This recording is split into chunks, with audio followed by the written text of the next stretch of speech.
असत्य पर सत्य की विजय के रूप में मनाया जाने वाला दशहरा कई रूपों में समृद्धिदायक त्योहार है। धर्म ग्रंथों में अश्विन माह के शुक्ल पक्ष की दशमी के दिन अलग अलग समय पर दो घटनाओं का जिक्र मिलता है, जिन्हें हम महिषासुर मर्दिनी और रावण वध के नाम से जानते हैं। लेकिन यहां हम बात करने वाले हैं रावण वध से पहले दिए गए एक श्राप की, जो रावण वध के बाद फलित हुआ और जिसने श्रीराम की आत्मा तक को झकझोर कर रख दिया। 14 वर्ष के वनवास के बाद भगवान राम और सीता अयोध्या लौटे, लेकिन कुछ ही दिनों बाद फिर एक धोबी के कहने पर सीता को श्रीराम से अलग होना पड़ा। लेकिन क्या आपको पता है सीता को श्रीराम से अलग कराने वाला वह धोबी कौन था, और वह तोता कौन था जिसके श्राप की वजह से माता सीता को यह वियोग सहना पड़ा था? इन सभी सवालों का जवाब आज हम आपको इस वीडियो के माध्यम से देने वाले हैं। बस अंत तक बने रहिए हमारे साथ। श्रीराम और सीता के वियोग की कहानी रामायण का एक प्रमुख हिस्सा है।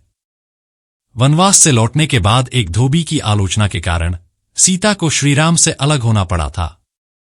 लेकिन बहुत कम लोग जानते हैं कि यह वियोग एक तोते के श्राप के कारण हुआ था।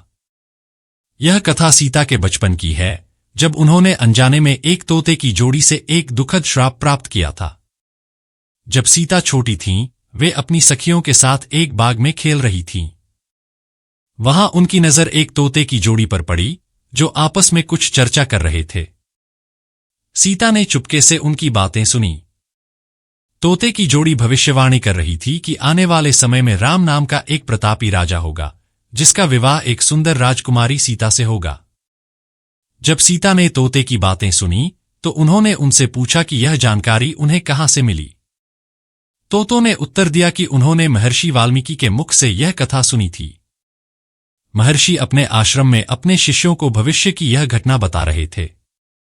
यह सुनकर सीता को लगा कि यह कथा उनके बारे में ही है, क्योंकि वह स्वयं सीता थीं। सीता ने तोते की जोड़ी को और बातें सुनाने का अनुरोध किया, लेकिन तोते उड़कर कहीं दूर जाना चाहते थे। उन्होंने सीता से निवेदन किया कि वे उन्हें आजाद कर दें, मगर सीता जिज्ञासु थीं और उन्हें रोकने का प्रयास करने लगीं।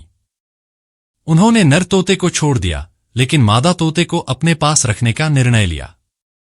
नर तोते ने सीता से विनती की कि उसकी साथी मादा तोता गर्भवती है और उसे अपने साथ रखना अमानवीय होगा। तोते ने सीता से मादा तोते को भी आजाद करने का अनुरोध किया, लेकिन सीता ने उसकी एक न सुनी और मादा तोते को अपने महल में बंदी बना लिया।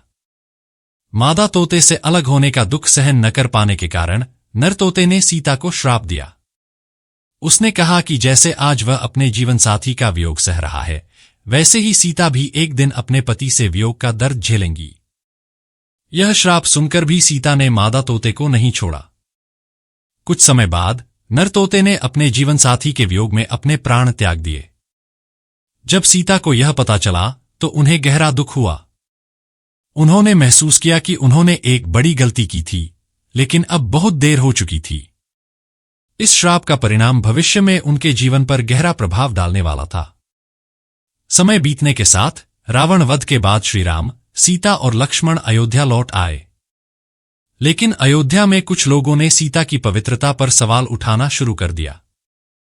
एक धोबी ने खुलेआम सीता की निंदा की, जिसके बाद श्रीराम ने प्रजा की इच्छा का मान रखते हुए सीता को महल से निकालकर वन में रहने का आदेश दिया। कहा जाता है कि जिस धोबी के कारण श्रीराम को सीता को त्यागना पड़ा, वह पूर्व जन्म में वही तोता था जिसने सीता को श्राप दिया था। सीता ने महर्षि वाल्मीकि के आश्रम में ही अपने पुत्र लव और कुश को जन्म दिया, और उसी तोते का श्राप उनके जीवन में एक दुख की कालिमा लेकर आया, जिसने श्रीराम और माता सीता को अंत तक वियोग की अग्नि में जलाता रहा। यह वीडियो आपको कैसी लगी यह हमें कमेंट बॉक्स में जरूर बताएं। साथ ही वीडियो पसंद आया हो तो वीडियो को लाइक और शेयर करना न भूलें। धन्यवाद।